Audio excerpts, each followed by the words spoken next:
উতলু তেলাওয়াত করো মা উহিয়া ইলাইকা মিনাল কিতাব, এই কিতাব থেকে আপনার উপরে আমি যেটা ওহী করেছি।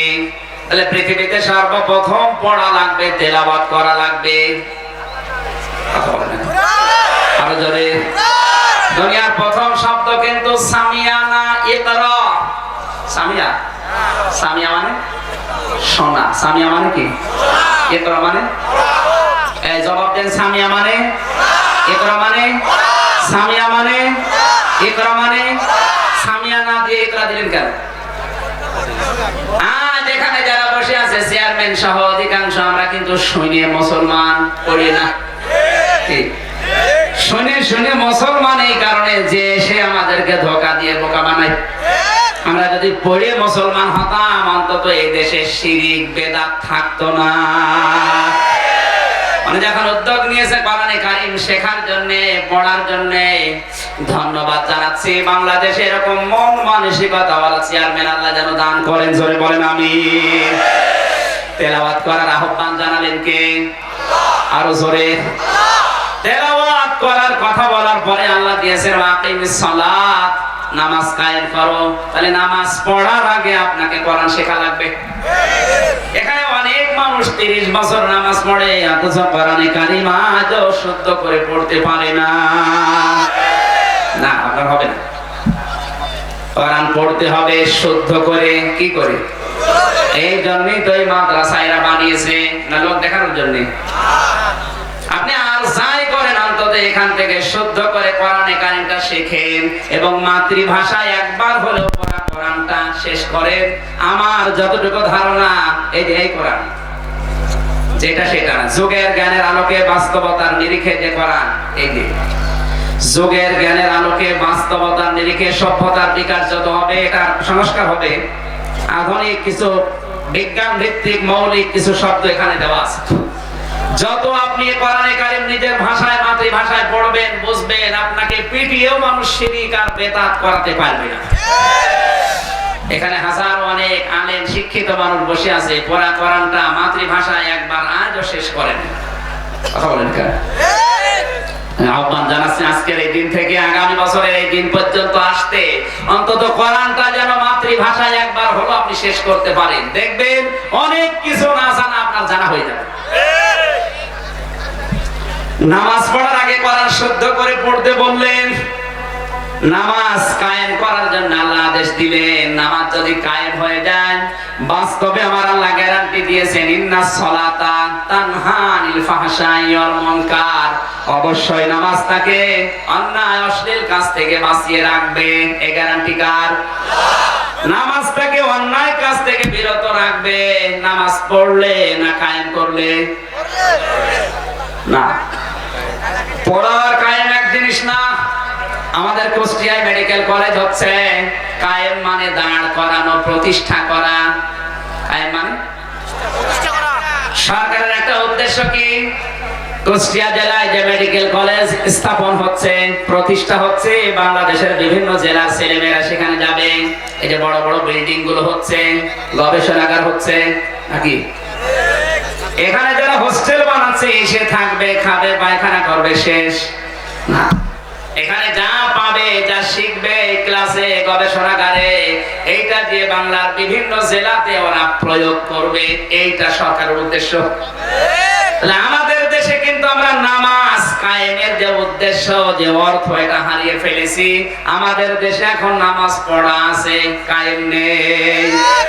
নামাজ কায়েম করতে হলে 4টা বিষয় আপনাকে নেওয়া লাগবে। কয়টা? আরো জোরে। এই 4টা যদি নিতে পারেন অবশ্যই আল্লাহর গ্যারান্টি আপনি দেখতে পাবেন। নামাজ আপনাকে অন্যায় থেকে বাঁচাবে। 1 নম্বরে যারা নামাজ কায়েম করতে চায়, সূরা ফাতিহা থেকে তাকে 7টা শিক্ষা নেওয়া লাগবে। কয়টা? 2 নম্বরে আপনার পঠিত যে সূরা বা আয়াত পড়েন ওখান থেকে আপনাকে শিক্ষা নেওয়া লাগবে। 3 নম্বরে যে তাসবিহ তাহলিল গুলো পড়েন ওখান থেকে আপনাকে শিক্ষা নেওয়া লাগবে। 4 নম্বরে যে দোয়া দরুদ গুলো পড়েন এই দোয়া দরুদ থেকে আপনাকে শিক্ষা নেওয়া লাগবে। এই 4টা নেওয়ার পরে ব্যক্তি, সমাজ আর পরিবার আর রাষ্ট্রে এই শিক্ষাগুলো ধাপে ধাপে প্রয়োগ করে বাস্তবে যদি দেখাতে পারে তাহলে অন্যায় কাজ থেকে আপনাকে নামাজ বাঁচাবে। সুবহানাল্লাহ বলতে করেন। এবার আসেন তো আমরা নামাজের গোড়া থেকে নেই, শুরু থেকে আমরা দেখি নামাজ শিক্ষা দেয় তোমরা আগে নামাজ শুরু করার প্রথমে কাতার সোজা করো। কি কেন? নবীজি জানিয়েছেন যার জন্য কাতার বাঁকা হবে ওরা সব গোনা আল্লাহ তার মাথার উপরে চাপিয়ে দেবে। জোরে বলেন নাউজুবিল্লাহ। আমি চিন্তা করলাম কাবা শরীফে যাওয়ার পরে বারবার ইমাম সাহেব নামাজ শুরু করার আগে কথা বলছিলেন আরবিতে যে কাতার সোজা করো। ওই সময় বুঝি নাই, কিন্তু এখন বুঝতেছি যে কাতার কি আসলে। আজ বাংলাদেশ সহ 57টা মুসলিম রাষ্ট্র পৃথিবীতে আছে, এরা যদি আজ কাতার সোজা করো, এই কাতার থেকে শিক্ষা নিয়ে কাঁধে কাঁধ মিলিয়ে পায়ের সাথে পা লাগিয়ে যদি ঐক্যবদ্ধ হতে পারত, আমার মনে হয় সুলেমানকে হত্যা করা সম্ভব হতো না। আমরা আজ অনেকেই জিম্মি হয়ে গেছি এই কাতার না থাকার কারণে। আমাদের কাতার আছে মুসলমানদের সাথে না, ইহুদি খ্রিস্টান বৌদ্ধদের সাথে। আপনি কি কাতার নামাজে সোজা করবেন বারবার খেলা করার জন্য না। নামাজের ভেতরে যখন দাঁড়িয়েছেন তখন কিন্তু বলা হয় না এই আওয়ামী লীগ পেছনে যা, এই বিএনপি সামনে যা, আমি জামাত করি কার সাথে নেই, এটা বলবো। নামাজে দাঁড়ালে ঠিক সবাই কাতারবদ্ধ হয়ে কাদের সাথে কাঁধ মিলিয়ে দাঁড়ায়। আল্লাহ বলতে চান এই কাতারের শিক্ষাটা পরিবার সমাজ রাষ্ট্রে একটু প্রয়োগ করো, দেখো তোমাদের পরিবার সমাজ এমনিতে জান্নাত হয়ে যাবে। আর আমার যতটুকু ধারণা বিশ্বের এই 57টা মুসলিম রাষ্ট্রের প্রধান এরা যদি নামাজের কাতারের শিক্ষাটা নিতে পারে মাহাতির মোহাম্মদের মতো, ইমরান খানের মতো, আল্লাহর কসম এই পৃথিবীতে আবার মুসলমানদের হাতে আল্লাহ ফিরিয়ে দেবে। আমাদের কাতারের শিক্ষা দরকার আছে না নেই? আমাদের দেশেও যে আতঙ্ক চলছে এটা শুধু নামাজের কাতারের শিক্ষা না থাকার কারণে। নামাজের কাতারে দাঁড়িয়ে যেমন আপনি আন্দাজে কারো উপরে ধারণা করেন না, আন্দাজে কারো উপরে একবারে উল্টা পাল্টা চিন্তা ভাবনা নেই আপনার না, এই লোকটা এটা হতে পারে এরকম চিন্তা করেন না, তাহলে পাশে দাঁড়াতে দিতেন না। কথা বলেন না কেন? অথচ নামাজ থেকে বের হয়ে আপনার ধারণার শেষ থাকে না। আন্দাজে এক ধারণা করে যে ও অমুক ক্যাডা আর ওরে ধরিয়ে দে। আপনি নামাজ পড়ে কাতারে কি কিসে সোজা করেছেন? আপনি কি সোজা করেছেন? কি সোজা করেছেন বলেন? আল্লাহ তো শুধু এই কাতার সোজা করুন এটা দেখতে চায় না।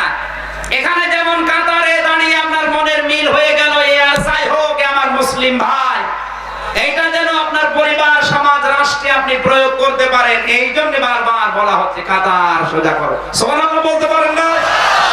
কাতার এই শিক্ষা আমাদের দেশে এখন আছে নেই, এই জন্য আমরা আন্দাজে ধারণা করি বেশি। একটা মেয়ে লোক নিয়ে রিকশায় চড়ে কেউ যাচ্ছে, দেখবেন অনেক মানুষ ধারণা করে আরে ভাই আপনি ধারণা করছেন কোন কারণে? ওটা তো ওর বোনও হতে পারে, ওর স্ত্রীও হতে পারে, ওর মাও হতে পারে, আপনি আন্দাজে ধারণা করলেন কোন কারণে? এক কথা বলেন না কেন? কোরআনে কারীম জানিয়েছে ইয়া আইয়ুহাল্লাযীনা আমানু জিতানিবু কাসীরাম মিনাজ যন্নি ইন্না বা'দাজ যন্নি ইসমু ওয়া লা তাজাসসাসু। হে ঈমানদারেরা অধিকাংশ ধারণা থেকে বেঁচে থাকো। এই ধারণার কারণে আমার যতটুকু ধারণা বাংলাদেশ আজ ধ্বংস হয়ে যাচ্ছে। এই দেশটা ধ্বংস হওয়ার পেছনে কারণ ধারণা। ধারণা থেকে বেঁচে থাকতে বলেছে কে? আল্লাহ। আরো জোরে বলেন। আন্দাজে এক ধারণা করেন, এটাতে কত বড় মারাত্মক অপরাধ আপনি জানেন না? আরে এই রোগটা সবচাইতে বেশি মেয়েদের ভেতরে। এক কথা বলে না কেন? আমার বিশ্বাস হচ্ছে না? মহিলা প্যান্ডেলে যে দেখেন আন্দাজে ধারণা করে গিবত শুরু করে দিয়েছে। নবীজি জানিয়েছেন সাবধান, একের কথা অন্যের কাছে লাগাবে না, তালাতালি করবে না। এই রোগে দেশে নেই। তালাতালি করা যে কত বড় মারাত্মক আল্লাহর কাছে অপরাধ। কেউ যদি তালাতালি করে কারো সম্পর্ক নষ্ট করে দেয়, ওর জন্য আল্লাহ জান্নাতি হারাম বানিয়ে দেয়। এই জাহান্নামে হতমায় যাওয়ার যে কারণগুলো আমরা কোরআনে পেয়েছি, তার প্রথম নাম্বার কারণ এই তালাতালি করা, একের কথা অন্যের কাছে লাগানো। এর কারণে মানুষের দুনিয়ার দোয়া কবুল আল্লাহ বন্ধ করে দেয়। মুসা নবীর জামানায় একবার বৃষ্টি বন্ধ ছিল, তিনি উম্মতদেরকে নিয়ে চাটিয়াল ময়দানে গেলেন। দোয়া করলে রব্বুল আলামিন তুমি আমাদের বৃষ্টি দাও। একবার, দুইবার, তিনবার দোয়া করার পরও বৃষ্টি নাযিল হয় না। হযরত মুসা রেগে গেলেন, ডাক দিয়ে বলে রব্বুল আলামিন এগুলো নয় আমার উম্মত, আমার মায়া লাগে। তোমার তো বান্দা, তোমার মায়া লাগে না? আল্লাহ বলেন মায়া লাগে কিন্তু বৃষ্টি দেব না। মায়া লাগে বৃষ্টি দেবে না মানে দেওয়া লাগবে। আল্লাহ পাক বলেন না দেব না, কারণ তুমি যাদের নিয়ে দোয়া করছিলে ওদের ভেতরে তালাতালি করা একজন মহিলা আছে। ও যতক্ষণ পর্যন্ত বের হয়ে না যাবে ততক্ষণ তোমার নবীর দোয়া কবুল হবে না। মুসা নবী বলছে আল্লাহ তুমি শুধু ওই মহিলার নাম বলো, দেখো কি করি। আল্লাহ তাআলা বলছেন না আমি নিজেই নাম ধরে গীবত করতে নিষেধ করি, আর এখন আমি নিজে নাম ধরবো, হবে না। তা তোমার একটা কায়দা শিখিয়ে দেই, কে ওইটা তোমার আমি নাম বলবো না, তুমি সবাইকে নিয়ে তওবা করো, তাহলে ওই মহিলাও তওবা করবে। আর তওবা করলে মানুষ বেগুনাহ ব্যক্তির মতো হয়ে যায়। তখন দোয়া করো, দেখো কবুল হবে। হযরতে মুসা নবী এবার সবাইকে নিয়ে তওবা করার আগে বললেন তোমাদের ভেতরে তালাতালি করা একজন মহিলা আছে, কিন্তু কে আছে এটা আমি জানি না। আমি এখন তাওবা করাবো, সবাই তোমরা তাওবায়ে নাসুহা করো, একনিষ্ঠভাবে তাওবা করো। তাহলে আমার আল্লাহ তোমাদের তাওবা কবুল করে বেগুনাহ ব্যক্তির মতো বানিয়ে দেবে। দোয়া করলে কবুল হবে। তাওবা করার পরে এবার দোয়া করতে দেরি, বৃষ্টি নাযিল হতে দেরি হয়নি। এজন্য তালাতালি করা একের কথা অন্যের কাছে লাগানো মানুষ যদি মাহফিলেও থাকে এ মাহফিলও কবুল হবে না। এজন্য ওরকম লোক যদি থাকে চলে যান, দেখেন তো কেউ চলে যাচ্ছে, ওই দেখ তালাতালি করার লোক চলে যান, আপনার দরকার নেই। আপনার জন্য মাহফিল মাঠে মারা যাবে।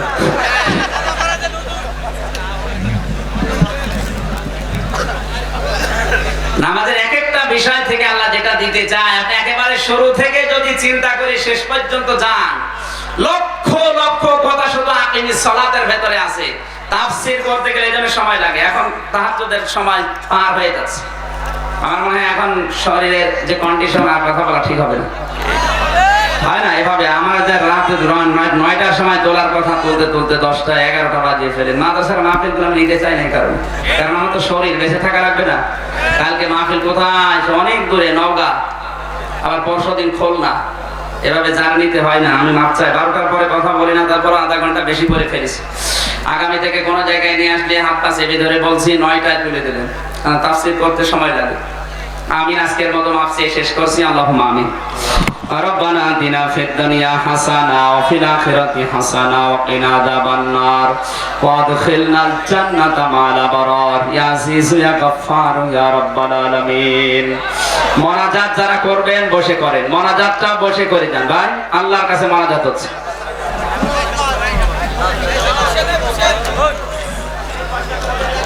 ربنا فاغفر لنا ذنوبنا وكفر عنا سيئاتنا وتوفنا مع الأبرار। আল্লাহ তাআলা তাহাজ্জুদের নামাজের সময় পার হয়ে যায়, তোমার বান্দা বান্দিরা চাতক পাখির মতো বসে আছে। সারা রাত যদি কোরআন থেকে কথা বলতাম কেউ চলে যেত না। যতটুকু বলেছি আমাকে সহ প্রত্যেককে আমল করার সুযোগ দাও। সওয়াবগুলো তুমি নবীজির রওজায় পৌঁছিয়ে দাও। দুনিয়ার মাটির নিচে যারা ঈমান নিয়ে ঘুমিয়ে আছে আল্লাহ এদেরকে ক্ষমা করে দাও। মা বাপ যারা হারিয়ে ফেলেছে আল্লাহ তুমি মা বাপকে মাফ করে দাও। রব্বুল আলামিন,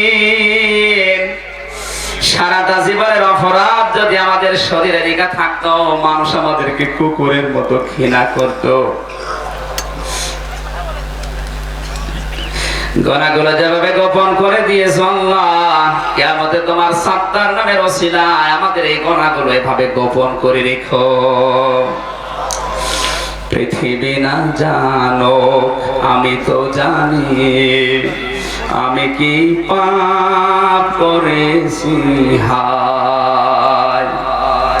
পৃথিবী না জানো আমি তো জানি, আমি কি পাপ করেছি হায়।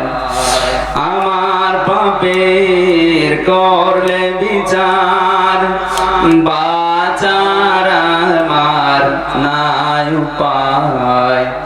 দয়াময় তুমি মাফ করো আমায়, মাফ করো আমায়। মাথা নিচু করেন, চক্ষু বন্ধ করেন, জীবনের অপরাধগুলো স্মরণ করেন। কোরআনের মাহফিলে এসে যে কয়টা অপরাধ স্মরণ হবে, অনুতপ্ত হবেন, চোখের পানি পড়বে, আল্লাহ ওই কয়টা অপরাধ জীবনের মতো মাফ করে দেবে।